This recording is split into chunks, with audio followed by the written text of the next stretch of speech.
یہ حضور کہ اسلام کے اندر مرد اور عورت دونوں برابر ہیں، لیکن جو مرد ہے اس کو الاؤ ہے وہ غیر مسلم سے شادی کر لے، لیکن جو عورت ہے اس سے الاؤ نہیں ہے۔ غیر کس سے؟ غیر نان مسلم سے۔ عورت کو ہے نہیں ہے؟ مرد کو الاؤ ہے لیکن عورت کو نہیں ہے۔ آپ تو مرد ہیں، آپ کو کیا فکر ہے؟ جی جی حضور۔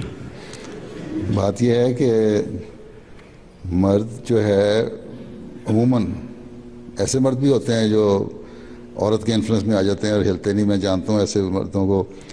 مثلا ایک عورت مرد ہے، اس نے ایک شیعہ عورت سے شادی کی، پولیس آفیسر ہیں پاکستان میں، بڑے اچھے عہدے پہ ہیں، ٹھیک ہے، لیکن اس شیعہ عورت نے ان کو اتنا دبایا کہ وہ احمدیتی چھوڑ بیٹھے ہیں۔